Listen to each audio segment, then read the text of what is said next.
ございます。おぎそです。すみません。また変な時間に配信を始めております。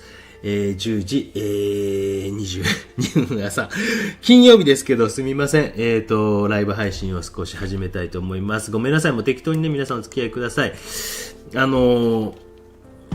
ちょっとですね、前回やったのもなんか納得がいかずで、今日もまた止まるかもしれませんが、今日は前回止まらんかったですけどね、お付き合いいただければと思います。今日はベネチアを描いていこうと思います。こちらですね、こちらを描いていこうと思います。すみません、今日はちょっと解像度を前回より上げてます。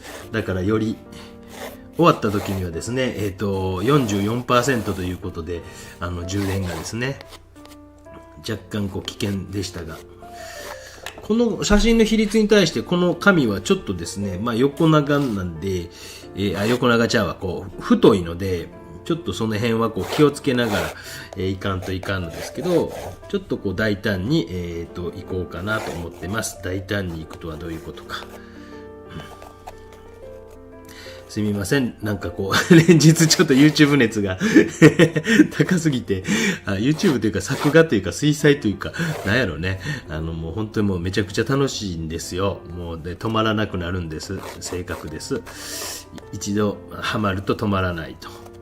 で、一回また離れたりすることもありますが、やっぱ実験をどうしても、もうみちみち早い。さすが松岡さんも、埼玉里さんも、音入っとうかな。音入っとるね。オッケーオッケー。すみません。で、今日はベネチアをですね、イタリアに行きたくなるようなシリーズを立て続けにやってますけど、今日のはですね、なんかゴンドラに乗っておりますわな。ゴンドラに乗って、という状態でございますけども、ピントがね、なかなかね、パソコン見てもね、わからないですよね。で、老眼やから。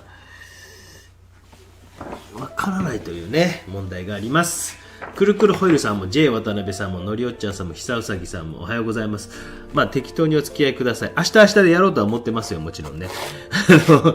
ちょっと病的なんですよ、本当に。もうそれがね、私の悪いとこであり、いいとこであるのか、あんま評価はされませんが、やりだしたらもう本当に止まらないというところです。もうめちゃくちゃ楽しくなってしまうんで、でもなんか昨日ちょっと夜なんか水彩でいい絵描きさんいないかなと探していたら、現代の人は素晴らしい作家さんいっぱいいるんですけど、誰かいないかなって考えていたら、あれですね、ど忘れした。今ポンと飛んだ。あの人、ジョン・シンガー・サージェントというね、アメリカ、もともとアメリカなのかな、ジョン・シンガー・サージェントっていう絵描きさんいるんですよ。僕結構昔から好きな、油絵は好きやったんですけど、水彩めっちゃくちゃうまいですね。皆さん知ってました？知ってるでしょうね。ジョン・シンガー・サージェントという絵描きさんがいて、質問あればぜひぜひ遠慮なくしてください。はなちゃんもおはようございます。はなちゃんね、なんか、うちのちび、かわいい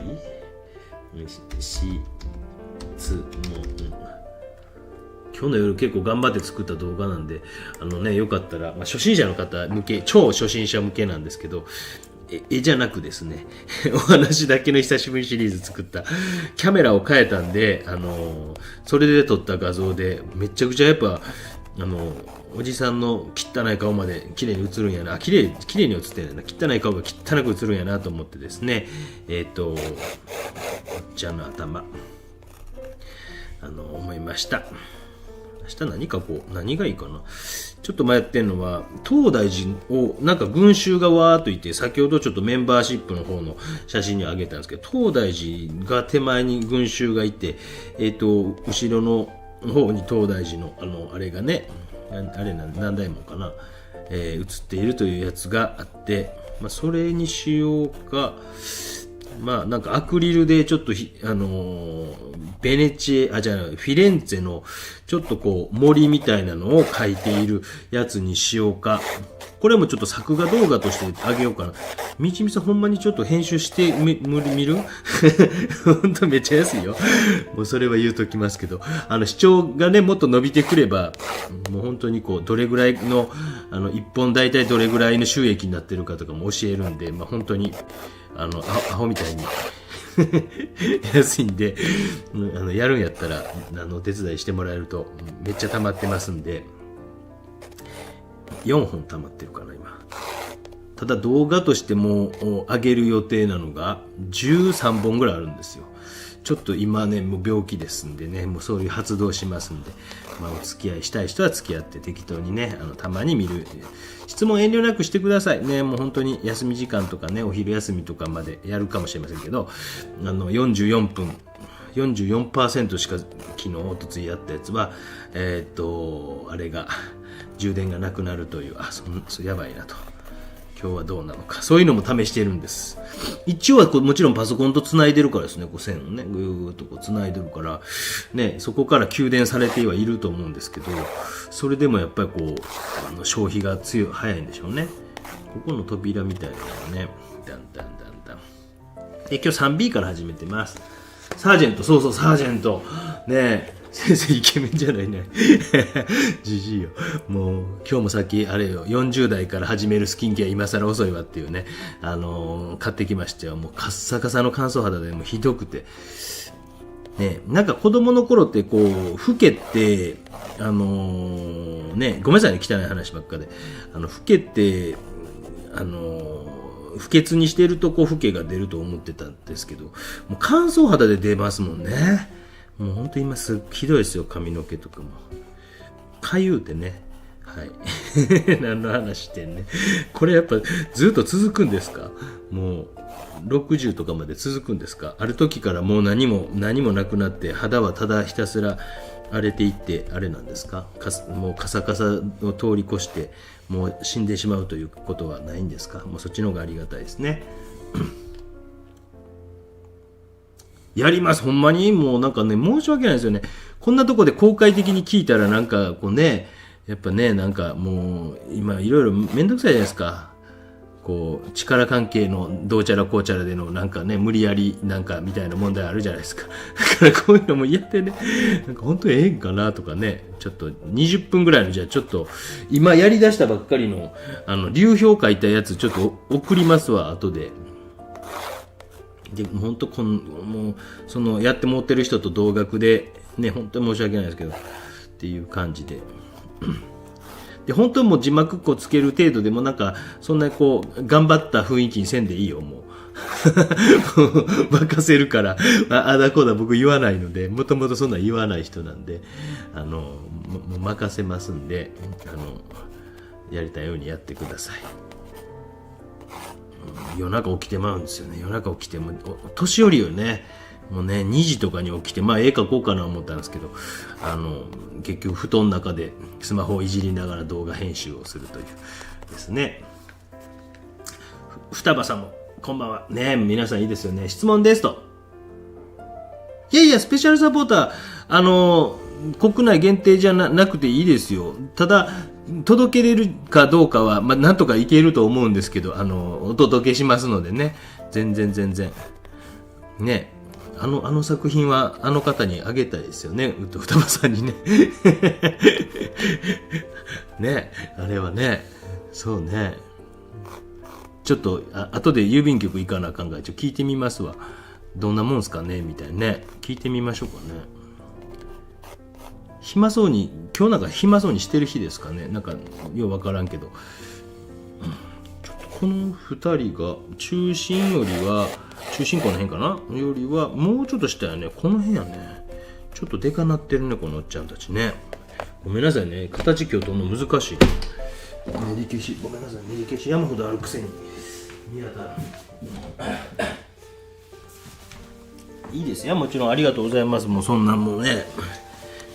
スペシャルサポーターにねなっていただけると、それはもう無理せんでいいですからね、皆さんね、本当に。まあなんか YouTube の収益のことを言うとあかんのですけど、まあ僕のイメージとして40代の年収ぐらいを目標にしてます。40代後半、50代ぐらいのジャパニーズの平均年収ぐらいを目標にしてます。それ以上はええかなと。さっきもなんかメール来てたな。あれやりませんか、コミュニティやりませんかってメール来てたな。返事してみようかな。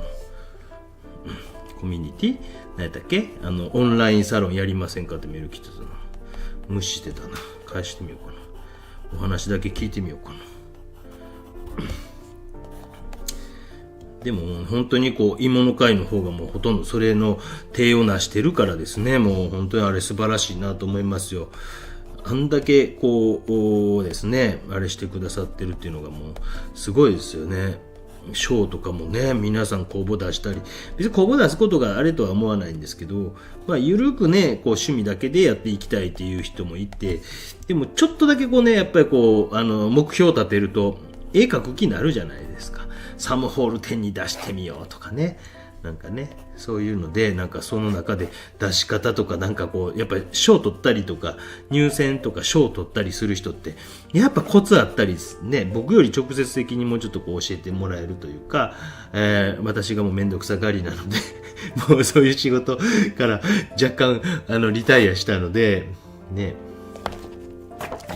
25年ぐらい先生業をしてきて、今はようやくなんかフリーランスのですね、画家になりまして、ありがとうございます。大門未知子先生、憧れの大門未知子先生みたいになりまして、フリーランスの画家ということで、でも専属ではないですよね。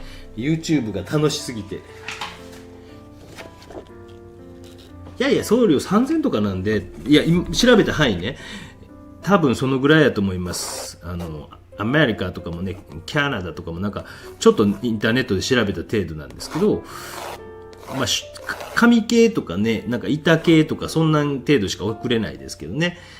箱になるともっと高なったりするんですけど、要は3辺のなんか価格やったりするから、ね、なるべく薄い方がいいかなと思ってですね、そうすると紙という感じで、ね、スペシャルサポーターになってくださった方っていうのは、何か1年に1回クリスマスの時期に、その動画上がってます。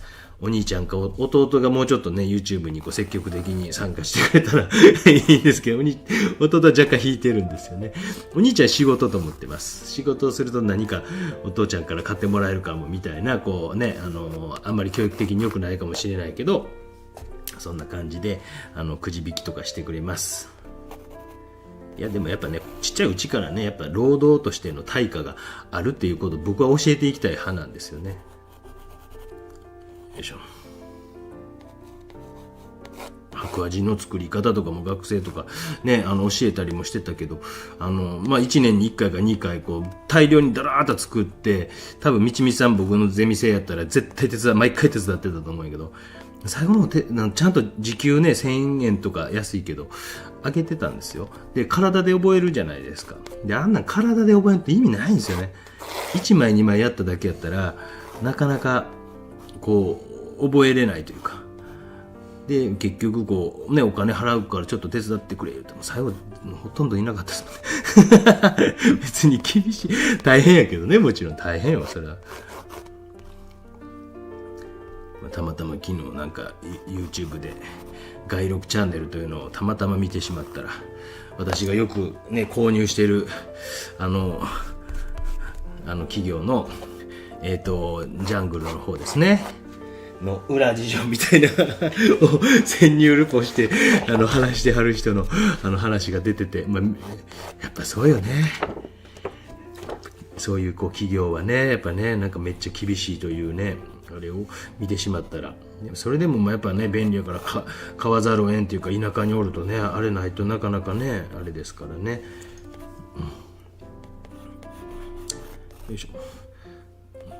日本のね、郵便局も結構厳しいっていうのを聞きますもんね、今ね。あれですよ、企業的になんかね。よいしょ。60何円でね、手紙が届くっていうのも、やっぱ安いですもんね。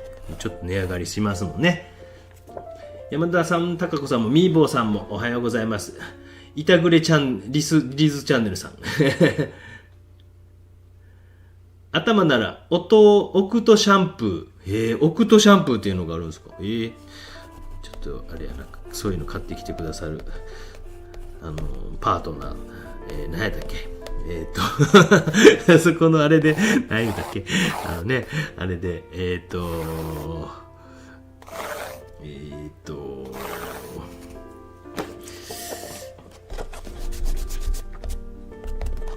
あちらの言葉でなんか言ってましたね。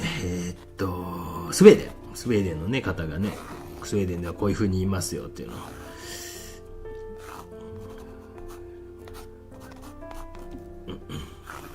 全体的に老けているわけじゃないですけどね。じゃあ僕と年近いんかな。もうちょっと上かな。よいしょ。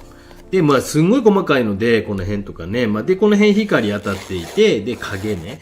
で、手前、もうちょっとちらっとこう、インターネットでも合宿買うたんですよ。何やったっけ、ジョン・シンガー・サージェントの合宿買うて。もう、そらそらって思って、もう、今日届くとか言って、そんなわけないじゃないですか。今朝の、こう、夜中、3時ぐらいにそれ見て、うえっと思って、それが今日届くなんて、ねえ。そんな時代めちゃくちゃ便利な。で、なんかこうね、夜とか9時とかまで持ってきてくれて、いや、申し訳ないなと思っちゃいますよね。鳥山さん。下書きくっきり見えます？今日ね、濃いめにもしてます、しかもね。ただ画面自体はちょっとね、このキャメラを普通より昨日 0.7 プラスにしたんですけど、1.3 にしてます。要はだから、ウェブカメラとしてはちょっと暗く映るんやなとか、なんかね、だから 1.3 っていうのにしてます。だからその辺が全然調整がね、で、ピントも、ここを見ながら、キャメラの上見ながら、やっぱ、ここの、パソコン見ながらやったらちょっとできへんなって。で、ちょっと濃いめにこう書きました。これぐらい僕はもうええかなっていう気持ちです。最悪や。お腹空いてきた。こんな早くにお腹空いてきた。最悪や。しもた。チョコレートぐらい持ってくれよかった。お腹早いな。もうこんな時間で着くとは。ちょっとパレット見えてませんけど、今日はお許しください。ウルトラマリンブルー出た。巨大でしょ。買いましたよ。僕のなくなるスピードがえげつないので、もう自分でもびっくりしました。こないなくなるかって。今日はちょっと大きめの平筆の硬いやつで攻めていきたいな。よし、これでいこう。よいしょ。いつもなんかこう、下書き終わったら目の前にこう、あれで画鋲で止めてるんですよ。ほんとその通りだと思いますと。体で覚えないと。そうなんですよ。地味だけはほんとそうですよ。僕はもう大学生の時に、ね、先輩からちょっと手伝ってくれんか焼肉でって言われて、もう全然やりますよちょっともう未だにそれ覚えてるわ。もう上野の焼肉屋連れてってもうて、もうほんまためなって、めちゃくちゃためなって、もうあれが一番なんか本当に東京芸大入った時の一番良かったことちゃうかぐらいな本当気持ちなんですよ。で、なんかこう今活躍してるような子とかで、もう保木美術館とか入ってるような子で、その子自体は4年間で一番ためになったのは、僕がこう1週間授業とは関係なくこうびっちり教えると、ただ厳しいよとそりゃそうやぞと、もう遅刻とか許さんぞぐらいの感じでやってた。もう授業とは関係なくね。でも僕は勝手に別に泊まるわけじゃないんやけど、もう合宿と呼んでたんですよ。ただ1週間ね。で、朝からまあ、朝9時からまあ17時まで。要は大学の授業ってなんていうか教育系の大学やから、一日絵を描くとかっていうことがないんですよね。むさびとかも確か午前中だけとかそんな感じだったかな。で、もう一日絵を描こうと。春休みとかに一日描こうと。やったりしてたんですよ。やっぱ伸びるんですよ、それすると。で、簡単に言うと、ウェットオンウェットって言って、乾かんうちに描いていく方法を学びましょうと。で、まあ、それを覚えたら、ある程度、一日でも受験の場合って速乾剤とか使いまくるんですね。美大とかの受験とか。で、僕自身はある程度そんなの使わんでも描けるしっていうので、で、そういうのをやってたんですよ。で、まあもうそれももちろん自主参加。で、そしたら、ね、その卒業しても今も本番プロとして活躍してる子が、4年間であれが一番ためになったって言われて、そうやろなってね、卒業の時言われましたよ。あれが、あれやったからって言って。でもなかなかそういうのね、やろうかって言ってもね、いやとか言われるようになって、だからやめたんですけどね、もうね、お疲れしたって言って。なんかね、スポコンじゃないけど、体で覚えやんといかん時は、なんかあるような気は僕はしてますけどね、今もね。でもそういうのがもうね、時代とはそぐわないかもしれないけど、やっぱ最低限は、一日なんね、こんな風におっちゃんみたいに何時間もでもかけるみたいなのって、やっぱね、仕事っていうのももちろんあるけど、好きっていうのもあるし、そこでこう、乾かんうちにかけるという、そして喋りながらやるというのは、これ、ね、いかにこう、ね、人を教えるときに効率よくやるかということを考え抜いた挙句の一つの策でございます。一人にね、なんか10分喋るんやったら、20人に同じ話すんやったら、うわーっと喋った方が楽じゃないですかっていうので、これを編み出したんですよね。よいしょ。で、こっちの方バンと光当たっているという状況ですね。で、今、バーントシェンナとウルトラマリンブルー。もう最近これちょっとブームで暗いところガンガンこれで描いていきます。よいしょ。よいしょ。そうよね。なんかこう、実績として、ね、動画編集なんかもできました、やりました、これとかって言えることを積み上げていく方が、なんかね、僕もいいと思うんやけどね。そういうこう、もうグループ展とかも僕はもうほとんど誘われもなくなったですけど、そういうのも初めの頃全部受けてましたもんね。やりますよ、ちょっと。あれっすよ、ちょっと。今日動さんが中心になって、まあ自分のこうペースみたいな保ちやすいですけど、若い頃も全部受けてましたもんね。よいしょ。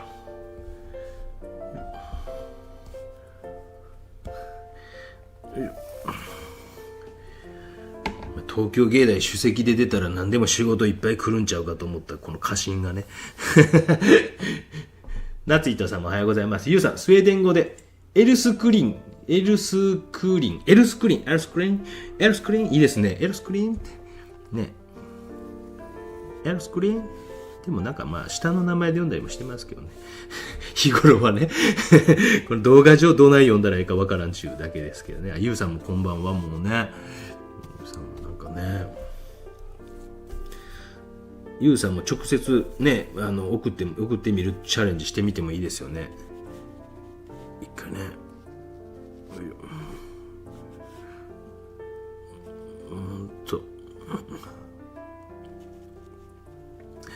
よいしょ。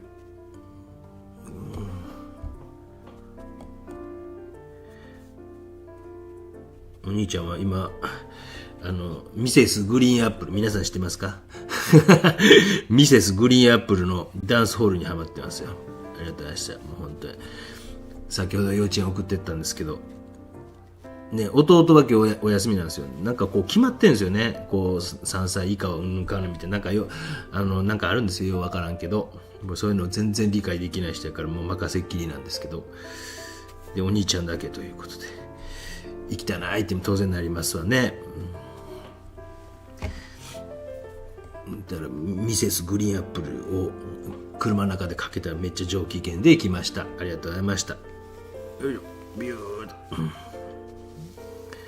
ゆうさんね、紙系、箱物っていうかね、こう、しっかりした本物の絵とかやったらちょっと怖いしね、何かあったらっていうのであれやけど、もうこっちは保証できへんから、紙やったらね、ある程度梱包頑丈にしていけばいけんちゃうかな。あとで郵便局行くか聞いてみよう。鳥谷さん、ハルモニアですか？いや、今日ね、普通。めっちゃ普通の絵の具。普通の、これ。いつもの、ブリンブリン絵の具セットです。で、こっちの、今、ウルトラマリンブルーと、これ、バーントシェンナと、バーントアンバーかな。この辺を適当になんか入れて、こう、こんな濃い色。ただ今、これだけで今描いてってますよ。全然いいですよ。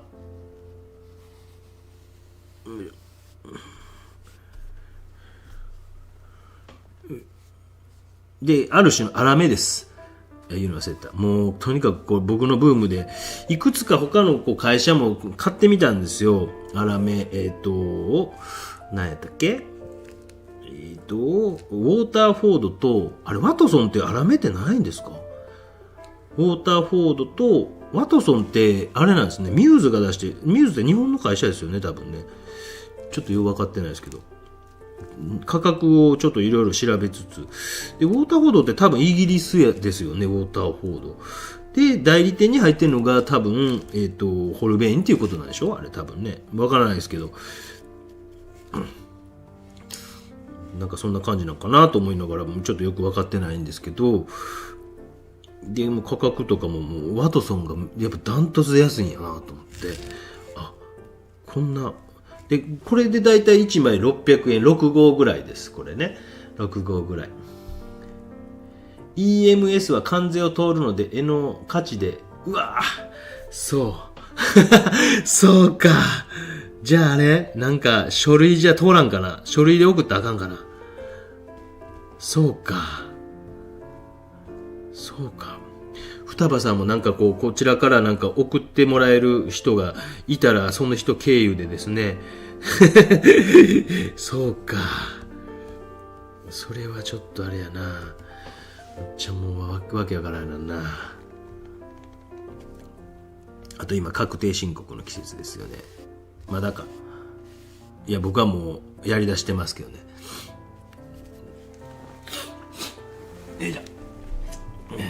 そういうのあんねやな。あ、LINE 来てる。お、そうか。30、31、2日。確定申告の、税理士さんとのね、いいですね。両方いけますよ。はい、ありがとうございます。確定申告の、税理士さんとの打ち合わせの日ですね。打ち合わせっていうかもうある程度あれですけど、大変なんですよ。もう、一人ではできない。よいしょ。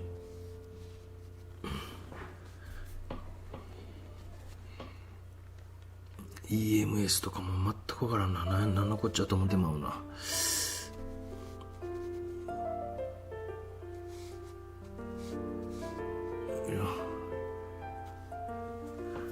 以上。アメリカでしたら、私がお預かりして国内郵送した方が安心かも。ああ、それも手かもしれんな。ウッド双葉さん、そんな手があるそうですよ。そんな手があるかもしれない。確かにね。よいしょ。確かウッド双葉さん、アメリカですよね。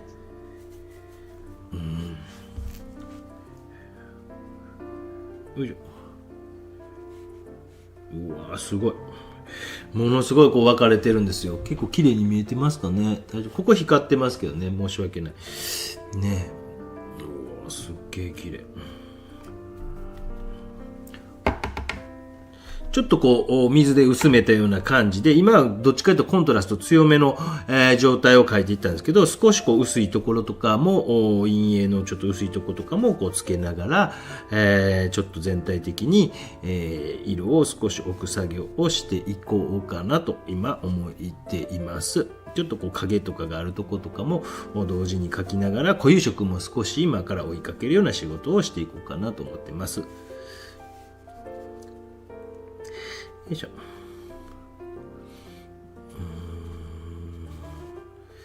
絵描きさんのなんかあれかな、メリットデメリットじゃないけどそんな動画もありかな。そうよ、もちろん個人事業主でございますからね、その辺がねっていうこととかね、僕はもう本当お金とかに疎いので、もうわからないっていうかね、もう嫌いすぎてですねもう確定申告やらもうそういう人がね、得意な人とかね、そういう人に任せるのが一番やと思いますんでね、僕はもう本当にダメ人間なんで、ちょっと今から少し違う色を入れてきますね。これはね、赤系やね。これ何やったっけね、バーミリオンじゃなかったね。何やったかな。でもバーミリオンっぽい感じやな。バーミリオンかなこれちょっと赤っぽいのを少し足しました。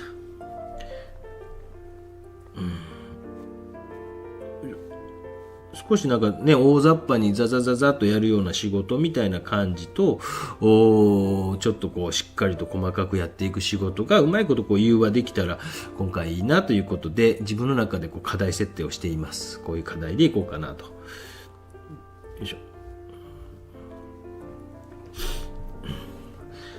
で、ちょっといつもの少しこれですね。僕このなんていうの、含みの大きいやつの方が、細長いのも買ったんですよ。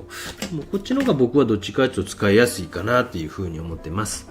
まあ皆さん、それぞれやと思いますしね。これラフィーニというやつですね。で、ちょっと黄色ですね。黄色、何色なんかなもう本当、興味ないんですよね。もう僕の場合本当ひどいんですよね。もう興味ないものはもう全然名前も覚える気ないし、違うな思ったらなんかまた違う色混ぜてこうなんか調整していくので、本当にこうね、参考にならない部分も多いと思います。私の場合っていうのは、この色とこの色使ったから描けるんやとかっていうことも意外となくて、ですね、素晴らしい。ゆうさんは優しいね。みんな優しいよね。もうちょっと僕もね、優しくならんといかんなと思うんですけどね。めんどくさくなったら、異常にめんどくさくなるというね。もう本当優しいですね。皆さんが、もう本当に、よいしょ。めちゃくちゃ優しいですよね。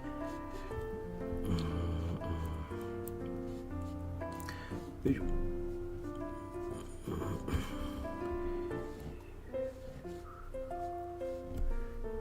よいしょ。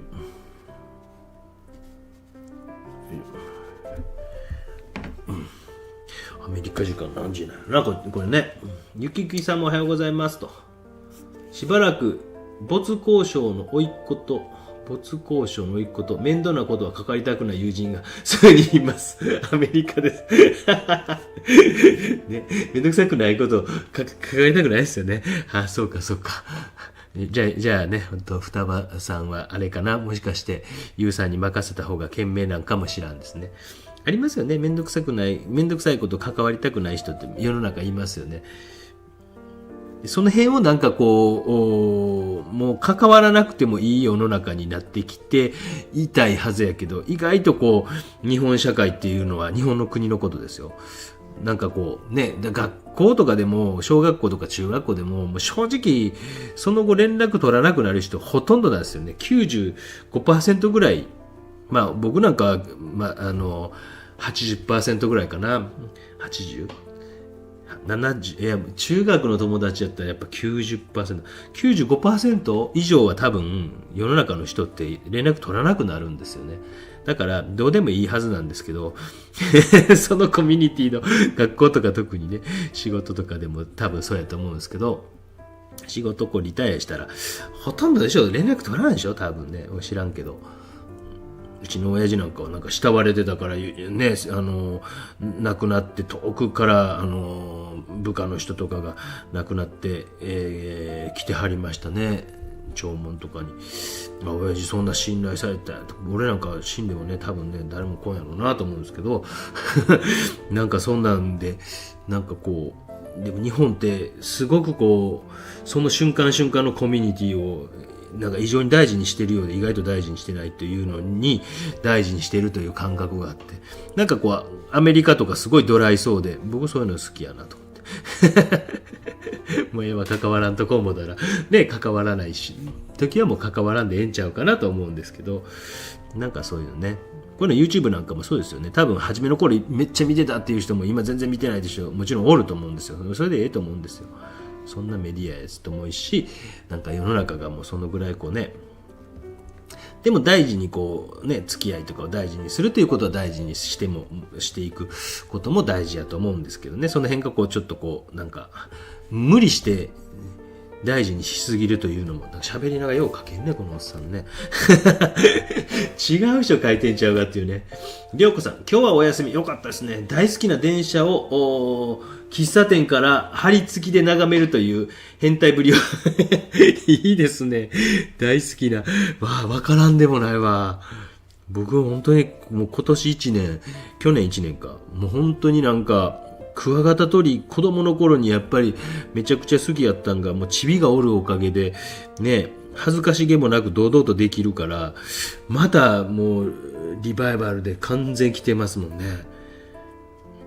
いや、わかる。でもいいじゃないですか、お休みそれか。変態って大事ですよ。そういうのあるのすごい大事なことですよね。僕もだから絵描くの完全に変態ですもんね。こんな絵描くかっていうぐらい。おそらく1000枚は描いてきたじゃないですか。売ってきました。多分そのぐらいは売ってます。いやもう病気ですよ。もう分かってますよね、皆さんね。古典とかでもね、油絵とか50枚とかうんぬんかんぬんやけども、そのレベルをもちろんね、そこからもっともっと描いたり、売買してます。だから100枚とかそんなレベルじゃないです。1000枚です。もうだからね、目指せピカソ。もうだって無理なんですもん。よう言われるんですよ。少ない方が希少価値上がるからとか、ね、減らしとか画廊の人に若い頃言われました。でも、止める方がもうおかしいような気がして、いや、僕はもう止まらんから無理ですよって言ってますよ、今もね。なんかね、他のなんか画廊さんとかも今グループ展ないから、なんか声かけてほしいな。特になんか僕地方の画廊さんとかでもしグループ展とかなんかあったら、水彩画展なら個展とかもできるから、なんかね、声かけてほしいな。そういうの名目でいけるからね。なんか声かけてほしいな。なんか北陸3県なんとかキャンペーンね、あれおっと思いましたよ。昨日政府が発表したでしょ。で、金沢とかもしかして石川県は70何%とか、うえっと思って。でもね、もちろんそしたら結構金沢とか石川はいっぱい行くやろうから、富山新潟とか思って、でもどうやって行くんですか、九州から。わからん。誰か教えて。九州からどうやって行くの？ゆうさんありがとうございます。お願いすることになったらよろしくお願いします。もうぜひぜひ、ね、ちょっとこう早めに、もう、双葉さんのは、確定して送りましょうか。双葉さんと、最近、スペシャルサポーターになってくださった、長野の方、ね、あの方はもう、これで確定でいこうかな。よいしょ。よいしょ。いやー、楽しい。いやー、あれこれ何これ、これここか。でちょっとこうドライヤーで乾かしながら行こうかなと思いますけど、やってみようか。まあめんどくさいからやめとこうか。ドライヤーの音をね消す方法、なんかリズチャンネルさんが教えてくれたけど、ゆるーくやらせてください。ちょっと書き込みも同時にしたいので。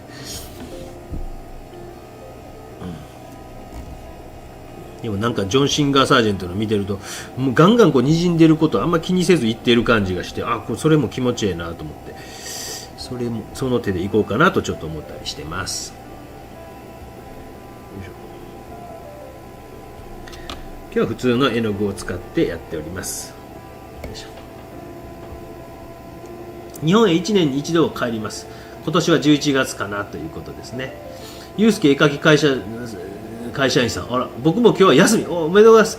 岡山でやってる保木美術館名品展、先生の作品を出ているそうで、出てるみたいですよね。ぜひぜひポストカード買ってください。ポストカード買ってください。よかったらね、まとめ買いしてください。よかったら皆さんね、ぜひぜひ。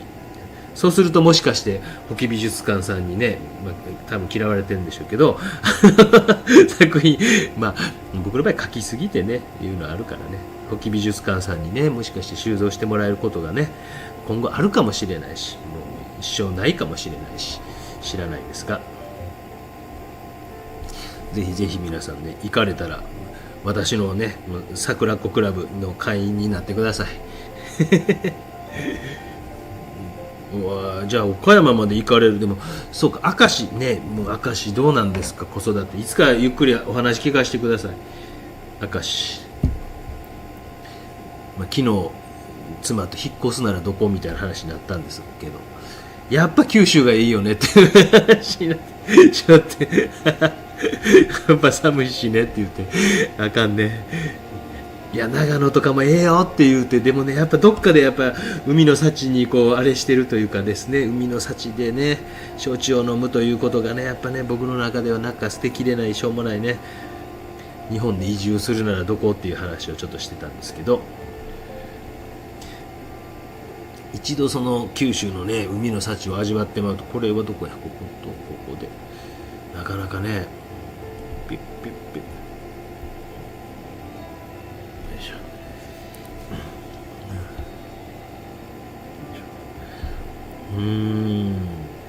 岡山もねまた行きたいですけどね、まあそのライブ配信とかしてないですけど、岡山もねやっぱ僕はあの岡山の岡山県立美術館みたいなところでやってるんですかあれ。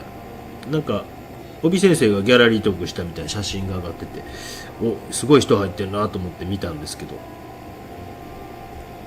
佐賀のが入ってるわと思いながらですね、ギャラリートークはねちょっと思いながらすいません、はい思って見てました。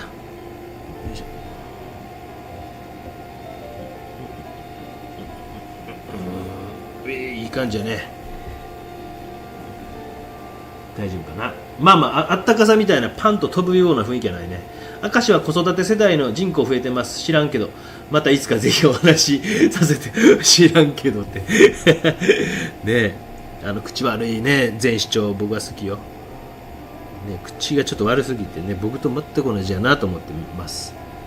熱くなりすぎてまうんでしょうね、多分ね。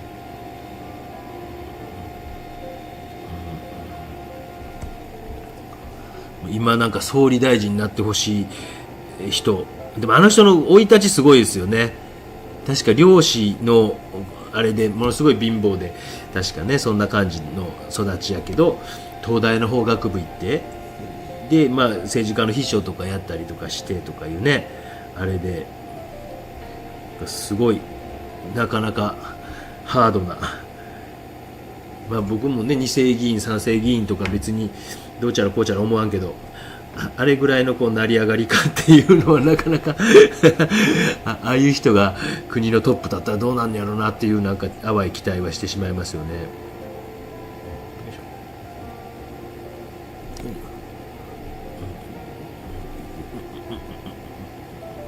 よいしょ。少しねこの辺をギューッと密度を上げながら、この辺はまあまあという感じでちょっと遊んでみていいですか。ちょっと今日はねできたら12時ぐらいまでやりたいんですよ時間決めとるよいしょ。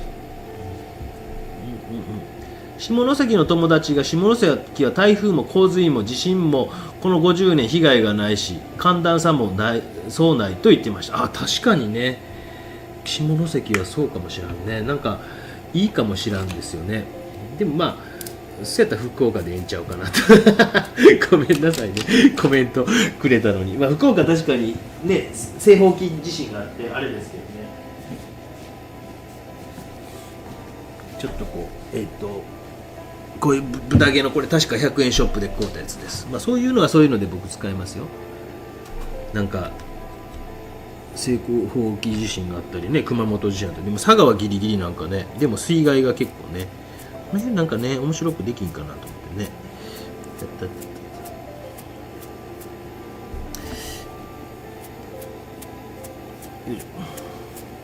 なんか壁の質感とかね、あんまりやるといろんな機材にジェッソが飛び散るという。僕なんか学芸員の人が言われましたね。こんなエコアトリエとか普通絵の具とか飛び散ってそうですけど、僕はそんな飛び散ってもないんですよね。綺麗な絵描きさん、いろんな絵描きさんのとこ見に行ったけど一番綺麗ですわって言われた。本当ですか。ティッシュ、またティッシュ内病。すいません、うーと言ってますけど、ちょっと一旦申し訳ございません。最近の違うな、乾燥中をしまして、ちょっと止め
すみません、お待たせしました。すみません、お待たせしました。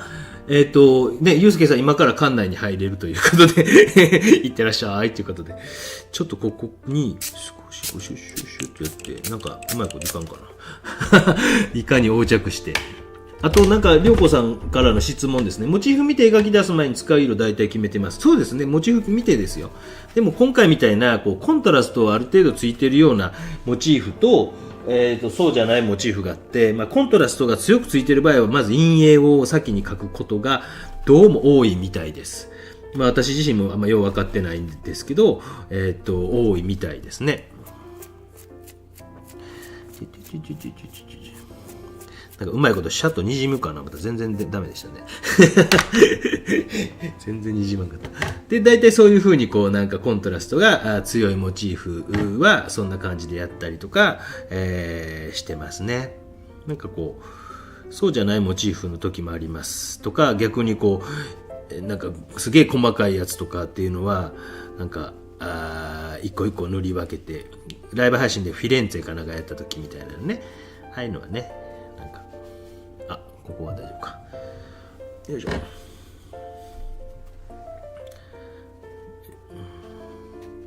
ブブブブブブブブブ。よいしょ。で、こう、今回はこのブルー、茶色系と青系をこう混ぜたような感じ、ウルトラマリンとバントシェンナみたいなんですけど、これをちょっと青を強めにしたりして、影を、雪なんかはそういう感じでやるかな、とかしてますよ。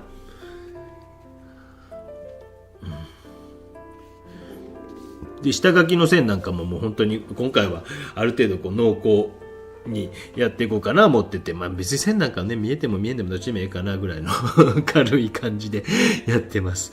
もうあんまりね神経質に油絵がこうやっぱり緊張感ある仕事が多いので、水彩はちょっとねゆるくやって、そっちの方がもうかっこいいかなと僕なんか思ってまうんですね。かっこいいかどうかっていうのは僕の中で結構大事かなと、絵を描く上においてかっこいいかなとか大事かなと思ってるんですよ。根節丁寧に綺麗に描こうっていうことだけが絵ではなくて、ね、写実的にこう今例えば見ているね、ゆうすけさんが見てるあれだと本当根節丁寧にっていう感じ。僕の何の絵出てんやろな。何の絵出てんやろな。よいしょ。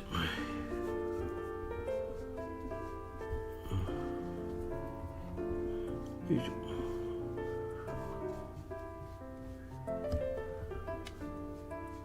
よいしょ。よ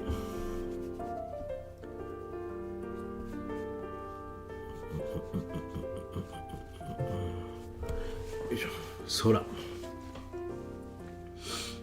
画家さんのライブ配信時とても汚かったのに、先日雑誌に載ってた時にはとても綺麗でプロの掃除屋が入ったなと。そうなの？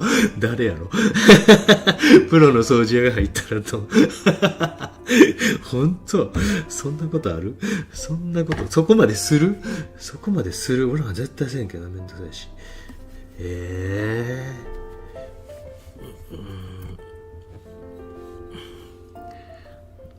画家さんのライブ配信があったんですか？そんな。僕以外にやってはる先生言いはんのかな。ええけど。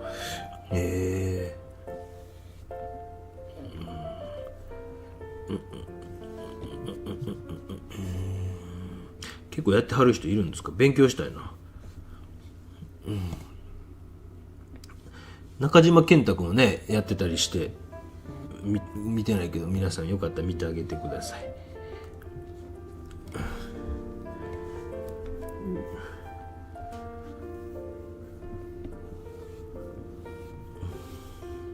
昔ほんとよくね僕のとこ絵持ってきてたんですよね。見てください言うて。いくつぐらいなんかな今知らんけど、テレビのコメンテーターみたいになってますもんね。すごいね。よいしょ。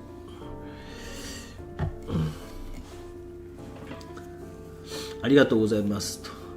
あけみんさんもこんにちは。大原美術館もあります。岡山ね。もう大原美術館いいですよね。大原美術館ほんとこう施設のね、大原孫三郎さんっていうね、何度も喋ってますけどね、うちの親父が倉敷レイヨンという会社に勤めてたから倉レですね。要は倉敷レイヨン、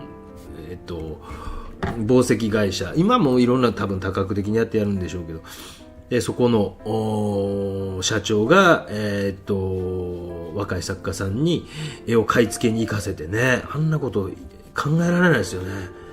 すごく素晴らしいですよね。よいしょ。で施設でああいうこうのを作ったと、もう岡山が誇るこう一つのね大事なあれになってますもんね。だから他の県じゃ広島ひらがなで書く広島美術館やったかな、ひらがなで書く方広島美術館ってあるんですけど、あれ確かね広島銀行かなんかの一社員さんがなんかそういうのを結構頑張ってやなかったかな、ごめんなさい間違ってたら。確か日動さんの本でなんか読んだような記憶あるな。だ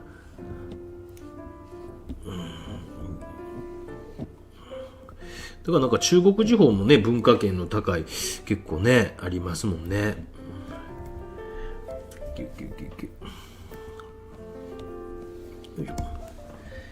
2層目でちょっと固有の色っていうのとかを出しつつですね、で手前なんかガーッと暗くしたいですけど、黒という今ちょっとこうプルシャンブルーみたいな色に青ウルトラマーリンも入れてしました。やっぱ2層目ぐらいでガッとこう暗くねできたらなと思います。で北紀美術館さんのね千葉の方のも施設の美術館なわけですよね。だからすごいですよね。北紀メディカルですね。それが今巡回展をこうずっとね回して、あれ確か佐賀県が一番初めやったんちゃうかな、ごめんなさいね間違えてたら、確かそんな感じちゃうかなと思ってごめんなさいね。そうやって今もいろんなとこ巡回して、福岡も来年確か来るとか言ってたもんね。よいしょ。何も声かかってないから私は声かかったらね手伝いにいつでも行きますっていう感じなんやけどね。よいしょ。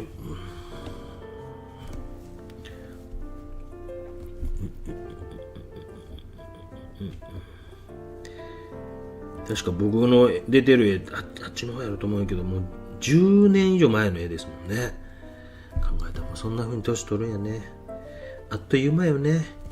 ねえ皆さんね、あっという間よねとか言うてますか。くるくるホリさん、バーンタンバーウルトラマリンがお気に入りとのことですが、私はダニエル・スミスのシャドウ・バイオレットにハマる。シャドウ・バイオレットってあんにゃ、もうまさにって感じだね。ダニエル・スミスのシャドウ・バイオレットいいですね。調べてみるとオレンジとウルトラマリンビリジャンの混合みたいです。シャドウ・バイオレットっていうのがあるんですね。ぜひ絵を見せてください、いつかなかなか見ないとねどんな感じなんか。シャドウバイオレットやからもうやっぱりこう印象派が使っていたような雰囲気のあれにしてあるんでしょうね。多分作られてるんでしょうね。よいしょ。何時から始めたっけ。よいしょ。53分。1時間経過しました。綺麗ですね。質問ですと、同じ種類の水彩紙でグラム数の違いありますが、どのように使い分ければいいですか。もう僕個人的にはもう一択300グラム一択で、要はもう水結構多く使っていくとベコベコになるから、正直そのもう一つは、200何グラムとか180グラム、ちょっとそれも忘れましたけど、買ってないです。でも僕はもう 300g 一択で、水ジャバジャバに使うタイプの絵と、本当にこうなんていうかな、僕の絵ライブ配信やったらばザクロ描いた時やったですよね。であれやったら薄くてもええかなと思います。でなんかこう薄いやつやったらやっぱりこうあんまりこう水とかを使わんようなタイプとか、あとはなんか色鉛筆とかパステルとかなんかそういうのではいいと思うんですけど、これぐらい水ジャバジャバすると結構波打つんじゃないかなとある種はね乾くとピタッとしますもんね。これすごいなと思って、でなんかこうあれに関しては大は小を兼ねるじゃないけども、厚口やったら両方でもいけるんちゃう、厚口っていうか300ぐらいやったら両方いけるんちゃうかなと思ってますんで、高くなりますけどねよいしょ。これなんかも1枚650円ぐらいやけど、ワトソンやったら、180円ぐらいだったかな。今朝方こそ計算してたんですけど、こんな違うんやと思って見てました。ウォーターフォードとかでも、いくらやったかな。ちょっと今日夕方上げる動画にそれは、ある程度ちゃんと計算したのが出てますんで、ですけど、まあなんか僕は基本的にはもう厚口一択でずっといってますね、もうね。逆にその200何グラムとか、あとはもうブロック式一択ですね、僕は。なんかリング式のやつはどうしても僕の場合こうね、ジャバジャバにして使いたなるっていうか、そうじゃない絵ばっかり描いてたら多分リング式とかでもいいんでしょうけど、僕はなんかこう TPO 本当にこう TPO が読めないので、屋外で例えば雨っていうかこう寒い日とかにもライブ配信したりするじゃないですか。ああいう時はなんか絵の水とかを少なめに描くんですけど、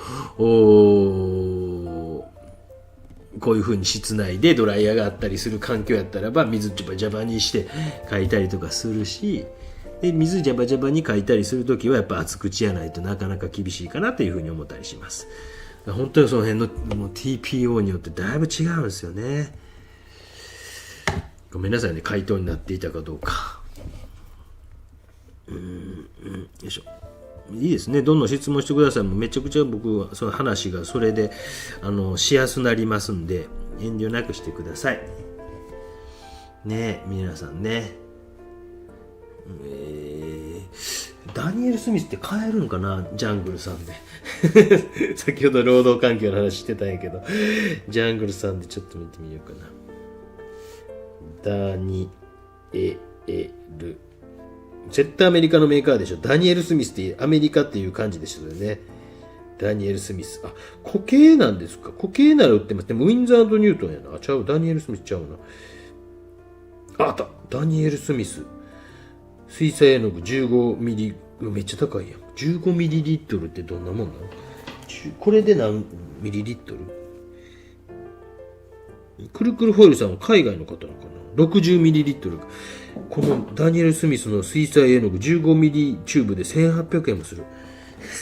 こっちは60ミリリットル4倍やけど、これでいくらやったっけな？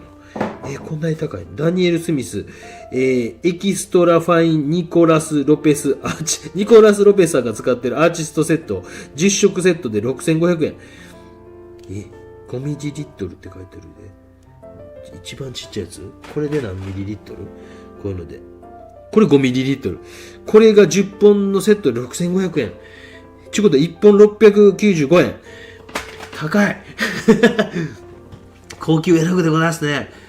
ジャングルだと割高なんで世界堂オンラインがいいですよ。世界堂オンラインな。なんかもういつもね、なんかあれがね、パスワード忘れてるんですよ。あかんね、もう大昔になんかこう作ってるじゃないですか。絶対世界堂って学生時代からね。それでなんかあれですよね。もうほんとパスワードわからなくなってるんですよね。何やったかなって。で、あなた何回もログインしてますねみたいななんかね、ネチネチ言われるんですよ、おっちゃんって。ごめんねっていう感じないけど、世界堂のね、オンラインでもいいんですけどね。そうなんや。ダニエル・スミス買いたなったけど、10本で6000あれば、ちょっとな、今僕がね、おじさんのちょっとピンチなんで。ちょっと画面をぼちぼちこうですね、こっちの方にこう暗いあれがあったらこう周りのところを引き締めるような感じでやっていってます。でちゃんとこう透視図法ね、こういうのを守りながら、それが難しいのよねって皆さん言うてるでしょ。どうせちょっとこう茶色系を多めにしたりとか青系を多めにしたりとかして、一回こう塗るごとに少し変化とかをつけたりとかですね。全然この辺乾いてへんな。いいですね。乾いてないのは乾いてないので、こうなんかね、それを楽しむような気持ちで、やっていったりすると、こう柔らかく書いてあるところとそうやないところみたいな感じで、こうメリハリもついてきて、なかなか面白くなっていくんじゃないかなと思います。ダニエル・スミスってね、結構効くな。向こうのメーカーなんやろな。よいしょ。買い物行ってくれてはんな。これやな、静かやな。うるさいのがね、一匹いるんですけどね。あんま YouTube には興味がないっていうね、あの人ね。なんか弟のが僕に似てるって皆さん言いますけど、ほんまですか？まあどっちでもいいんですけどね、僕はね。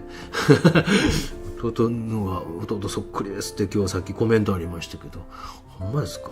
似てますかね？うるさいですよ。考えられんぐらいうるさい。こういうの僕結構面白いと思っちゃうんですよ。なんかペットにじんでたりね。なんかそういうところもなんか楽しめたらええんちゃうかなというふうに思ってます。なんか全部が全部カチッといかなあかんっていうふうにあまり思いすぎずに少しラフに行くところは行ってみても、もう正直この2年間で自分で言うのなんですけど、ちょっと水彩上手くなってきたなと思いますもんね。なんか自分のなんかようやくあれができてきたなとなんとなく思ってるんですよ。少し油絵とはまた違う良さみたいなの出せたらなとずっと思っていたんですけど、ね、すごい上手な先生方とかいっぱいおるから透明水彩はと思ってたんですけど、自分の中ではなんか少しラフに描くみたいなところとかを差し込みながらできるようになってきて、まあ、自分の中ではちょっと成長してきたなと。こんだけ描いてりゃねこんだけ描いてりゃね。あとなんか例えば子育てに忙しいお母さんとかね、にはぜひぜひ透明水彩僕おすすめですよ。なんかね、片付けるのもね、ちょっともう片付けるの忘れたって言っても大丈夫です。アクリルの場合はちょっと大変やけど、筆とかね、もう傷んでもうたりしますけど、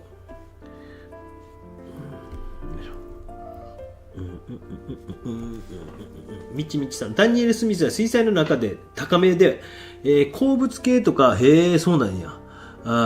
流浄化が強めとか、独自の分離色とか、珍しい顔料が多くて面白いです。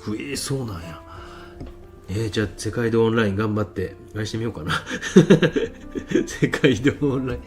でもパレットがあれへんもんな。またそれ用にパレット買うのな。よいしょ。ハルモニネアと2個あるんですけどね。よいしょ。少し白い絵の具、白い紙の部分みたいなのを少しなくすような気持ちで、少し後半もう終盤にかかってきましたので、少し減らしていくような感じでちょっと描いていってます。よいしょ。このボーダーがいいですね。よいしょ。ちょっとやっぱ明るすぎるかな。まあ後でまた見返してみて調整します。ダニエル・スミスはアナコンダ東京で5ミリ1本から買えると思います。ダニエル・スミスはアナコンダ東京って何ですか？アナコンダ東京。弟くんは先生そっくりです。エクボが出るところはね、なんかあれなお兄ちゃんとちゃうなと思ってますけどね。でもまあ弟が全然僕に懐いてないんですね、正直言うと。パパ嫌いばっかりいます。パパ嫌い。ママが好きすぎるというあれなんですけどね。パパ嫌いと。お兄ちゃんの方が今のとこパパの横で寝てますが、夜中だいたい蹴飛ばされます。それで起きます。よいしょ。よいしょ。全体的に白とかも少し減ってきてますね。これまた一回すみません。ちょっと乾かさせてください。よいしょ。カメラを乾燥中。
いしょ。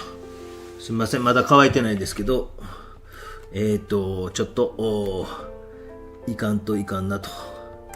よいしょ。ゆるーくやらしておいてください。よし。ではもう最後の描き込みに入っていこうかなと思います。アナコンダは東京の画材屋さんで楽天市場に、そうなんや。アナコンダ。楽天市場ね。全然使ったことないな。うちのパートナー、何やったっけ、なんとかは、先ほどね、ゆうさんから教えてもらいましたけど、忘れました。楽天市場をたまに使ってるから聞いてみようかな。よいしょ。こう、メガネ外すとこっちは見えるんやけど、向こうが見えへんっていうね、めちゃくちゃ難しいですね。このライブ配信って難しいんですよ。皆さんね。だいぶこの長いことやってきたから、ね、だいぶ慣れてはきたけど、言うても1時間とか1時間半で書いてるからね、多くはね。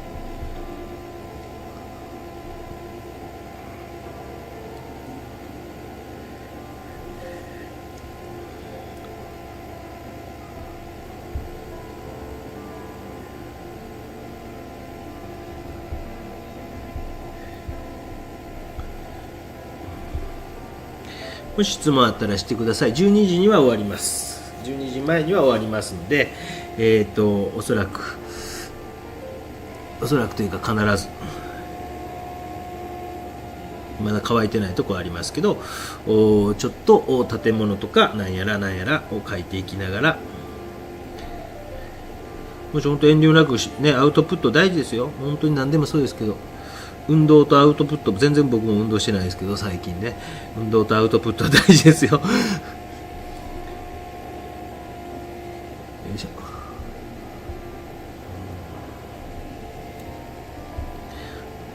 やっぱなんかね、こういうのも本当にコメントしたことない方も遠慮なくしてみてください。もう失敗してもいいんで、削除と押せますんでね、すぐね、米印みたいなのあるから、そこを押したら削除ってできますし。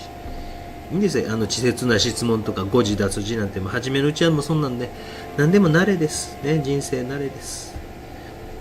私も初めはこうね、スマホでしかライブ配信できなかったけど、こうやってパソコンも4年も経てばね、おっさんもなんとかやっていくという、もうそれでいいんですよ。もうゆっくり成長すればいいんです。でもね、何もせんかったら成長なんかせんですもんね、当たり前ですよ。鬼講評会なんかも初めは出し方とかもわからんけど、一回出してね、あら、ちょっと写真私悪いわとかね、あら、なんか私のちょっと暗いわとか、あらとかっていう風に成長していくもんですね。当たり前です。そうすると2週間に1回なんかね、制作をちょっとしていこうというペースみたいなのもつかめてくるかもしれないしね。で、そこでなんかお友達とかもできるかもしれないし、何でもそうですよ。ライトアートさん、とても綺麗ですね。ありがとうございます。ウクキャットさん、どうですか？個展の方は順調ですか？売上1億円ぐらいいきましたか？どうですかね。今個展されてますんで、ウクキャットさんがもうちょっとで終わるでしょう。もういよいよ最終盤に入られたと思うんですけどね。ニューヨークの方、皆さんぜひぜひ自転車で行かれてください。ちょっと海を越えたらすぐですよ、多分ね。自転車で行かれてください。水陸両用自転車とか売ってそうじゃないですか。行けます。ニューヨークぐらいまで全然行けますね。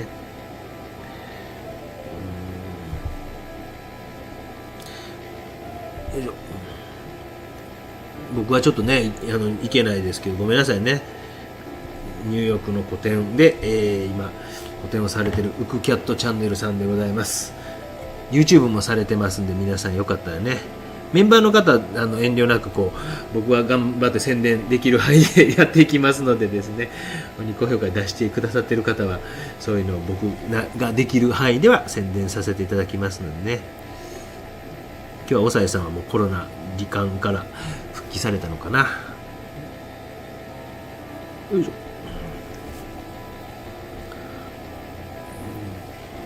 でもやっぱ個展ってね、初個展が一番やっぱ人入りますもんね。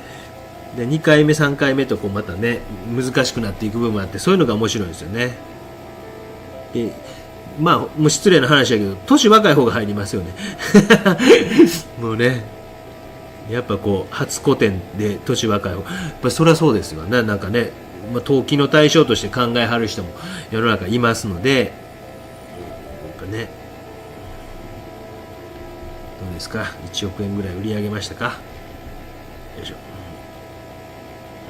画家兼ミュージシャン、みんな来てね、売り上げ厳しいです。あらそうですか。やっぱね鬼好評でガンガン厳しく言うてきますねまたね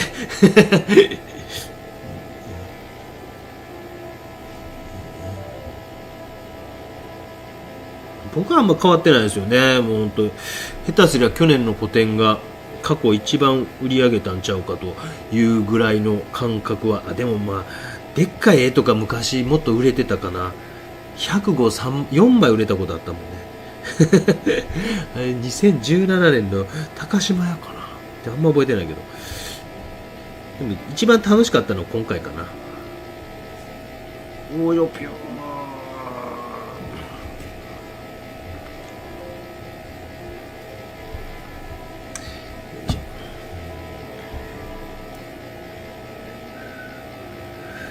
でもなんかもう本当にこう YouTube をやりだして4年、もうすぐ4年になりますけど、いやー楽しいですね。飽きることが全然ないこんな続くとは思わんかった。そして全然飽きることがない。そしてネタが全然尽きることがない。もうこんな動画撮りたいとか、こんな絵描きたいとか、これもやりたいとか、今簡単にざっくり候補を言うとくと、ルノワールの模写やりたいなっていうのが一つありますよね。でなんかこうイラスト系の日本ライブ配信ではやりましたけど、イラスト日本画的なアクリル絵の具の使い方みたいなのもやりたいなとか、もちろんテンペラ絵の具のやり方みたいなのはずっと下地作りまでは実は取ったんですけど、めんどくさくてやっていません。やらんといかんなとかね、もういっぱいありますよ。ライブ配信で油絵もやりたいしね、桜島もちろん描きたいし、そんなこと言い出すともう候補は山ほどありますよ。おしゃべり系やったらなんかね、印象派についてちょっとまとめたいなっていうのも考えてたりします。なんかこう久しぶりにそういうね教養系のおしゃべり系のでですね、あんまり僕も分かってないんですよ正直言うと。よいしょ。ピサロとかね、なんかあんまりこう中学生ぐらいの時はなんかピサロいいなとか思ってたんですけど、あんまり今なんか興味がいってなかったりするからなんかそんなも撮りたいなと思うし、結局今のところやってないけど2024年注目の展覧会そんなんも多分いけないけどっていうこと前提で撮りたいなと思ってたんですけどね。なんかそんなことばっかり考えたらもう全然時間だな。もうなそして確定申告と、印象派のお話聞きたいですと、描きたい景色がたくさんで画像ばっかりたまります。ゆきゆきさんそんな感じよね。印象派の話聞きたい。ハートマークがいっぱい飛んできた。うわ嬉しいなこの辺人いっぱいおんねんね。なんかこういうところにちょんちょんちょんとこうね鮮やかな色とか置いて面白いですよね。ごめんなさい、ドライヤーで乾燥中の音がうーっとしてますけど。よいしょ。ここがね破れてしまってるんですよね。なんかねもう本当にそんな動画いっぱい撮りたいな思ったら、もう本当にもうなんかくるくる頭が回るっていうかね、楽しいんですよ。それよりも今ね確定申告でねストレスマックスなんでね今日はストレス発散放送ということでございました。午後は真面目に昨日一日やったんですけどね、もう大変よ。アマゾンとかのこう買ったやつとかをもうそれを全部こうプリントアウトして、なんかデータじゃあかんのかな思いながらよいしょ、よいしょ。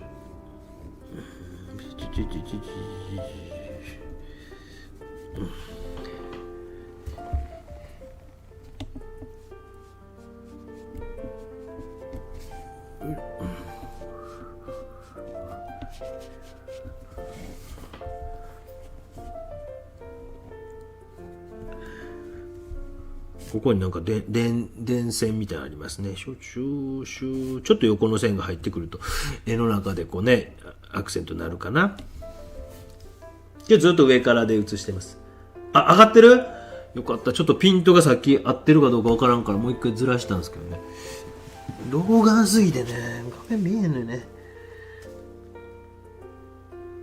ここになんか文字のあるものを置いたら、ピントが合ってるかどうかがよりわかるかなと思って、書き出しの前にこうやって置いて一生懸命やってたんですけどね。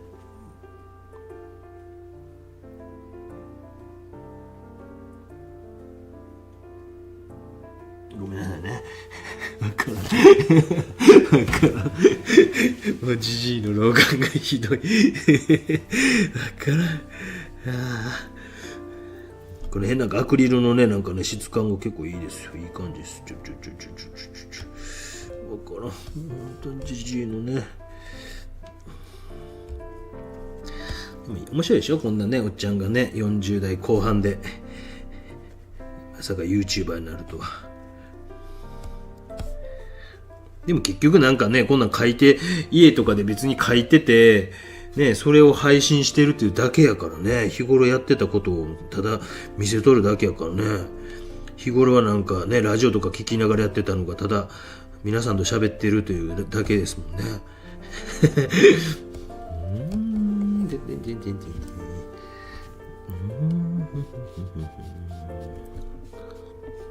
お腹すいた。よいしょ。ロートレックに1票。ロートレックに1票。ロートレックの模写って難しくないんじゃないですか。言ってしもった。ロートレックの、どんな絵かちょっと題名言うてください、題名。題名言うてほしい。もう、ロートレックの、このあれがいいとか言うて。ルノワールのなんかこう、少女かなんかの有名な絵あるじゃないですか。あれの顔だけでも、ちょっとやってみても、なんか皆さん人物とかね、もっと上手くなりたいんちゃうかなっていうか、そっちなんかなと思って、で、そんな難しくないんちゃうかなと思ったんですけど、どこ吐きよった。なんかね、人物のロートレックに1票が出てる、なんていう題名の絵がいいですか。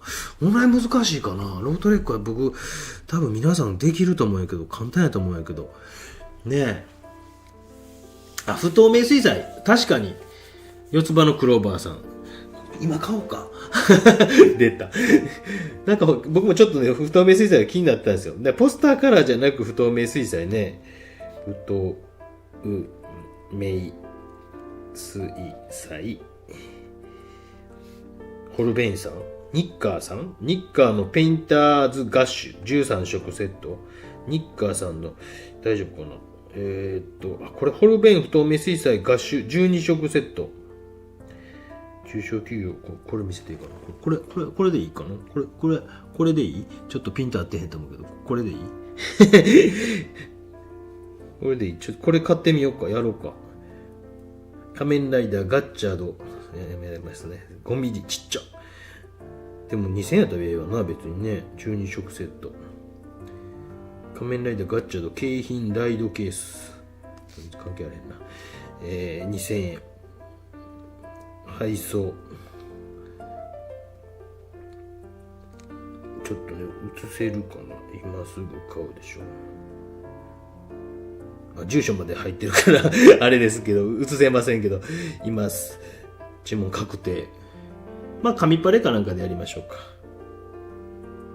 今、はい、確定しました。ね。今、確定しましたんで、はい。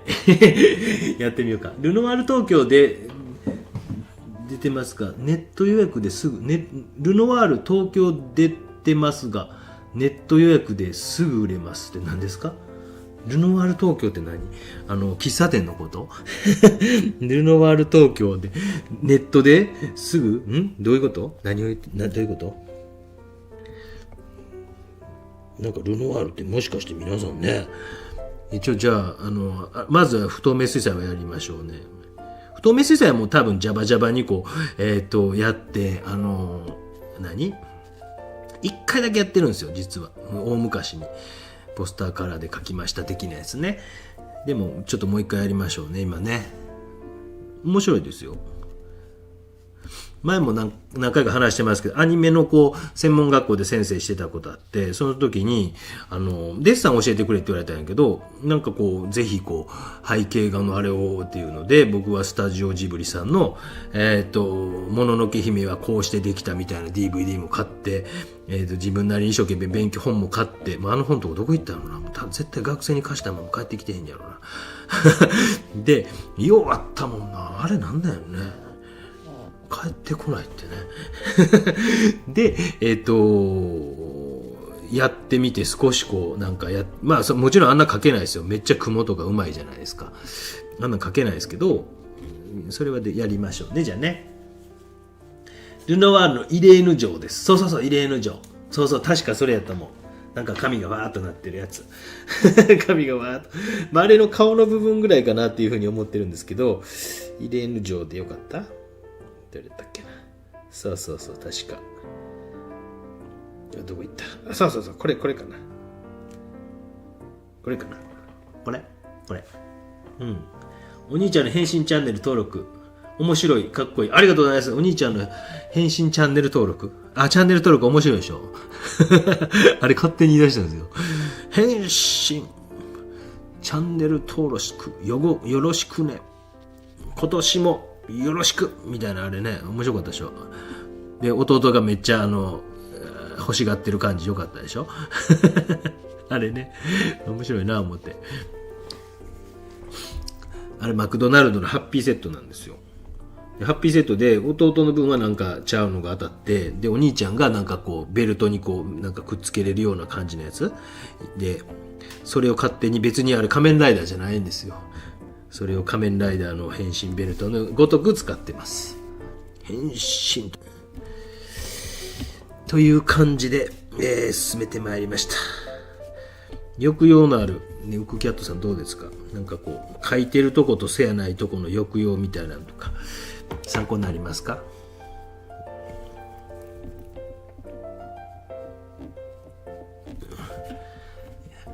やってまいりました。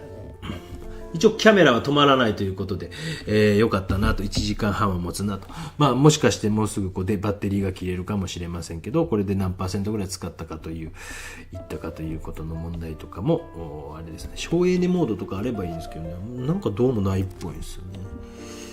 かなと思いますし、ザクッと書いてるとこと、せやないとこの書き込みみたいは書き分けみたいなのをしてまいりました。よいしょ。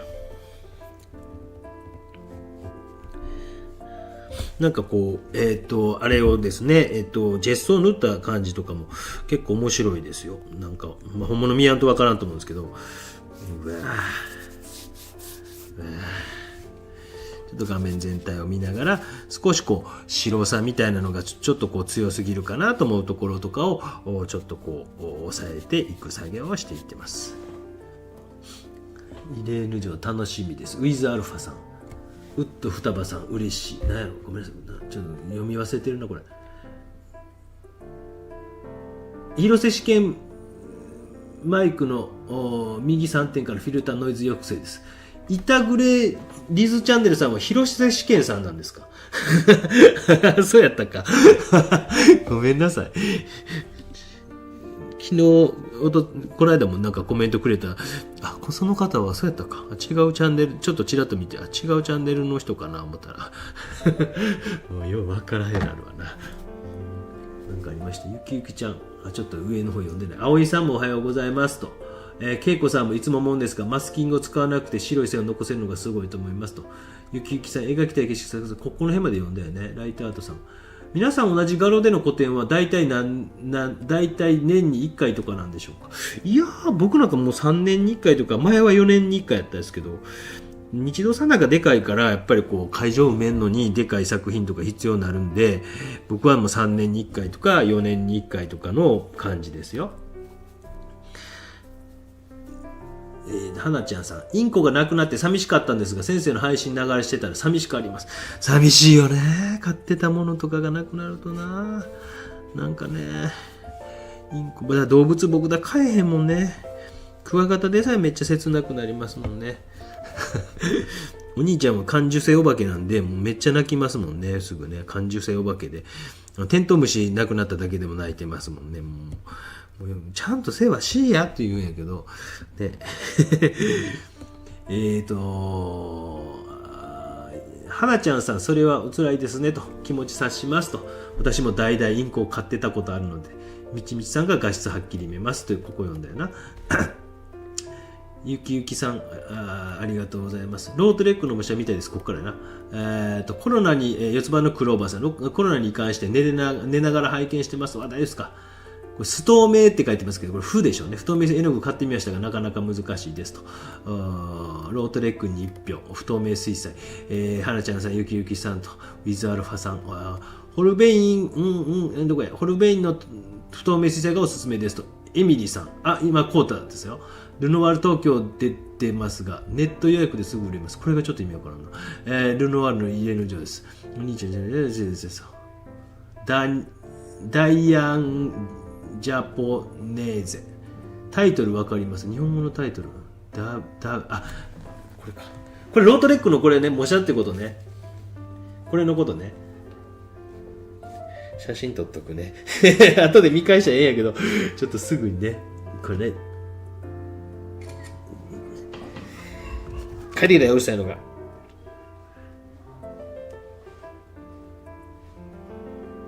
これね。ちょっと待って。写真をね、こう長押しするとその文字をちゃんとこう検索できるようになってるんですよね。すごいですよね。これね。これ模写、これ別に、これ、リトでしょ、多分ね。これでしょ？これ模写とか多分できひんちゅうか、リトですから、いけるな？これね。これ多分、これでしょ？これ模写できないと思うんですけど、リトグラフです。リトグラフという、ぜひ、めっちゃ頑張ったけど、めっちゃ視聴回数が伸びていない、版画のやつを見てください。リトグラフってこういうもんですっていう、見てない人もいると思いますけど、あれが最近では一番ダントツで、編集時間かかったんですけど、ダントツの視聴回数の伸びなさ。衝撃はおじちゃんすごい落ち込みます。皆さんね、版画とか、もう興味ないとかじゃなく、ちょっとね、見てみてね、そういうもん、美術館行った時、版画のコーナーじゃ素通りしてまうのかってもったいないじゃないですか。ね、お金1000いくらも払って美術館行って、なんか結構版画多かったけど版画意味わからんとか、印刷やしね、みたいなとかじゃなくて、ちょっとね、おじいちゃん頑張って作ったので、リトは模写する意味もあんまないかなと。模写って前も模写の動画でちょっと話したんですけど、プロセスっていうのをちょっとこう考えながらやるということが結構命題なんですよ。こういう風にやってるかなっていう推測のもと書いていくというのが、ただ色をとか形を上手に描けましたっていうことはあんま意味なくて、意味あるっちゃあるんですけど、どっちかというと絵画の模写とかっていうのは、イラストとかは別ですよ。イラストとかは多分形とか上手になんかその人のように描けたらいいなっていうのであるかもしれないですけど、絵画の模写っていうのは基本的にはプロセスを理解するっていうことが大事なんですよ。こと言ったの。でも今のこのリトグラフはプロセスがプロセスがその僕が使ってる画材ではできないので、あんま意味ないかなっていう感じがするんですけどね。すみませんでした。ウクキャットさん、はい、素晴らしいです。異例の上楽しみですと。鳥山さん、教室の中まで透明水彩絵の具をべったり塗り重ねる濃厚な絵を、描かれる方がいるので、アクリルとか描かれたらぴったしでしょうねと言ったら、もう反撃くらい。で、なんでそんなアクリルに対してあれなんですかね。別にそんなんいいじゃないですかね。別にもう反撃くらったですか。透明水彩やから正しいなって感じ。全然意味わからん。全然俺意味わからんだけど。ね、だって見る人にとっては別にね、透明水彩やからいいとか、不透明水彩やからあかんとかないと思うんですよね。アクリルやからあかんとか。ね、今もリトグラフのあれですけどね。そんな猛反撃食らったですか？全然わからへんね。なんだろうな。僕はそんな現場にも立ち会うこともないし、あ、そうっすかとか別にね、あれなんですけど、全然素晴らしい、なんかね、アクリルみたいですって言うただけでしょ。なんでそんなの言うよね。その自分がこうベタっと塗っていることに対してめっちゃ誇りを、これが俺の、そうやったら合手とかでもええかもしれんしね。なんかね、悲しいね、その話ね。面白い。すっごい面白い。何なんですかね。本当そういうのってね、本当日本人は僕多い気するんですよね。どっちでもええやんって思うんですよね。なんか描きたい絵に合わせて画材とか選んでいけたら、それはもう一番ええんちゃうのと僕はずっと言ってますけどね。絵の具の濃さなんかもそうですよね。今見ての通り結構濃厚にいくぞと今日決めてるから、じゃあ鉛筆の下書きの線はちょっと濃いめにちょっと読んでいかながね。カメラの熱暴走帯、そうなんですよ。だいぶ熱なってるわ。前回より熱いわ。最近色調明るめで、カラフルですね。カラフルですね。これね、多分ね、本物皆さん持った方、大体思ってるより色鮮やかやって言いますよ。っていうことは多分カラフルなのはキャメラがやっぱりこう暗く映ってたんちゃうかなっていう気しますけどね。大体もうこんな色綺麗鮮やかなんてほとんどの人言うので、個展とか来られた方それであとはこんな細かかったんやって結構言われます。油絵とかからそこまでもちろん映ってないというだけの話なんちゃうかなと。そんなでもないと思うんですよね。でこれなんかね、ここの色をなくしたらベーシックな色ですよね。で今回はちょっと今僕が見てる範囲では、パソコンの画面ちょっと明るく映ってる感じするなという感じで55分、ごめんなさいね、もう時間もどれぐらい持つかなっていうことを試していってます。キャメラが熱くなってて、突然パンって言ったらもうそれで終わりです。今日の配信はあと5分以内にもちろん終わります。どうでしたか皆さん。また喋りながらおっさんベラベラ書いとったぞ。ごめんなさいね、昼休みまで頑張って粘ってと思ってはる人も1人か2人いるかもしれませんが終わります。もうすぐね、ごめんなさいね。100人ぐらい見てたね今日もね。エリーさん、はじめましてでした。いやいや、もうエリーさん元気ですか。遠慮なくコメントしてくださいね。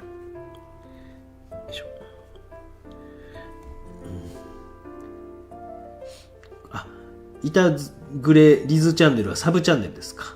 とても嬉しかったです。楽しかったですか。ありがとうございました。もうね、遠慮なくコメントしてみてくださいね。もうほんとね、アウトプットは大事だぞなんでって感じですけど、いや本当そうですね。もうなんかね、でこういうデジタルとかもね、もう慣れですから。おじさんがこうやってねやってるわけですから。こんなもうめちゃくちゃ苦手でも有名やったおっちゃんがもういつももうやっちゃごめんって言ってこうね、お弟子さんみたいな人にいつも頼んでました。ごめんわからんやったって言ってごめんって言ってました。向こうに見えるちょっと屋根をね、少し鮮やかに少し汚い色入ってしまった。よいしょ。少し鮮やかな色を画面の中でスッとアクセントとしてこう入れてあげたり最後してですね、という感じでございました。いかがだったですか。楽しかったですか。もう本当にね、1時間35分は持ったぞと。でもなんかだいぶ暑くなってますね。でもなんかよかった持った1時間35分はいける。今度は2時間にね挑戦したいなと思います。これカメラパーンと言っても僕自身は多分映り続けるんですよだからサブカメラに切り替えよう思ってたんで、サブカメラこちらですね。OBS こっちかな。サブカメラギリギリねという感じでございました。花ちゃん、先生すみません、狭い水路だったってことは分かってますよ。誤解な発言なんか花ちゃんなんか変なしました。何のこっちゃ。あ、これか。ウクキャットさん実は2話ほどなんやろな、花ちゃんさんのまあいいわからんな。かなりシャープに映っているように思います。コントラストもかなりいいと思います。本当ね、カメラの設定自体を動かせないんですよ。いつもなんかこう、他で動かせたんですけど、今回は動かせないんで、もうこちらのカメラを接続前にちょっと明るくして、で、ピント自体は動かせるんですけどね。ズームもちょっとできんのかなあ、できへんかな。このカメラ、あれ自体がズームできへんかったかな。という感じでございました。ありがとうございました。皆さん本当にすいません。実験放送にまた付き合わせて、ほぼ今日これでいったね。今日ほぼこれでいったね。そういや瞑想ほぼ使わんかったね。最後にちょっと使ってもいいけど、もうやめとこうか。もうね、もうあと12時までに終わる言ってたからね、もう終わらんといかもね。タイムスケジューラーと言われてますね。時間以上働きたくないというね。でも YouTube に関しては全然違うね。それまでのね、公僕としての仕事はもう、授業はもう1分たりともオーバーしたくないというね。はい、終わりって言ってね、ビタッと終わってました、いつもね。少し細かい描写とかも最後入れつつですね、よりこの辺の密度感を少し出して、どっちがいいかな。ライブ配信でやろうかな、模写ね。明日やろうか。明日やりましょうかね。アクリルでやろうかな思ってます。油絵でもいいんですけどね。多分油絵でもできるかなと、あれやったら。できるかな思ってます。どっちがいいかな。芸大受験、油絵か受験生応援キャンペーンで1日でこんだけかけますよっていう感じで、油絵でやりましょうか。油絵でやんやったらもう今日のうちから絵の具をですね、準備しとかなあかんのですよ。ね。という感じでございました。1時間35分、なんとかキャメラは持ちました。サインを入れるためにこの筆を持ったのに、よいしょ。いいですね、なかなかね、これもね。いやー、楽しかった。めっちゃ楽しかった。ありがとうございました。12時、ジャスト53、やばい。ということでございました。マスキングテープをベタベタ貼ってます。ここがもう破れかかっていた絵でございました。以上でございます。すいません。ありがとうございました。12時45秒オーバー。終わります。お疲れした。終了。